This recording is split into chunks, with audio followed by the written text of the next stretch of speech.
আসসালামু আলাইকুম ভিউয়ার্স, কি অবস্থা সবার, কেমন আছেন সবাই? আশা করি সবাই ভালো আছেন। কৃষি দিবানিশি 2.0 ইউটিউব চ্যানেলে জানাচ্ছি আপনাদের আন্তরিক শুভেচ্ছা অভিনন্দন।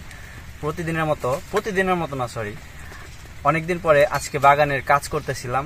বৃষ্টির কারণে পেঁপে গাছের মাটি নিচে নেমে গিয়েছিল, যে কারণে আবার নতুন করে মাটি দিতেছিলাম। তো হঠাৎ করে বৃষ্টি নামছে। বৃষ্টি নামার কারণে আমরা আমাদের খাওয়ার সময় হয়ে গেছিল কাজ করতে করতে।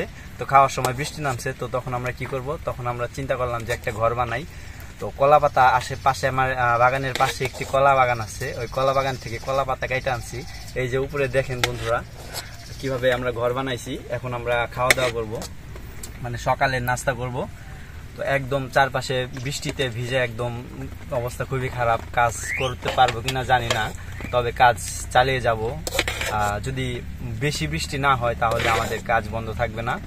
তো এখন আমরা খাওয়া দাওয়া করবো, খাওয়া দাওয়ার পরে আমরা আবার পরবর্তীতে কাজ শুরু করব।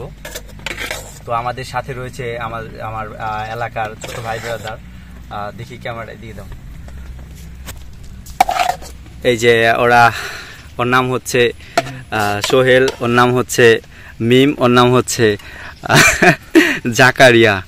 তো ওদেরকে নিয়ে আর কি মূলত আমার এই বাগানটির এই যে আপনারা দেখতে পাচ্ছেন যে কিভাবে মাটি ওঠাতেছি আমরা। এই যে পেঁপে গাছের গোড়ায় মাটি দিতেছি। তো এ পাশে দেওয়া হয়নি, এ পাশে দেওয়া হইতেছে। আর এই যে আমাদের ঘর, কলা পাতার ঘর। এখন আমরা খাওয়া দাওয়া করব। এমন সময় বৃষ্টি আসছে বন্ধুরা, একদম পুরা কাজের 12টা। তো ভিউয়ার্স, এই ছিল আজকের মতো ছোট্ট একটি ব্লগ। তো দেখা হবে পরবর্তী কোনো ভিডিওতে। ততক্ষণ পর্যন্ত ভালো থাকবেন, সুস্থ থাকবেন। আল্লাহ হাফেজ।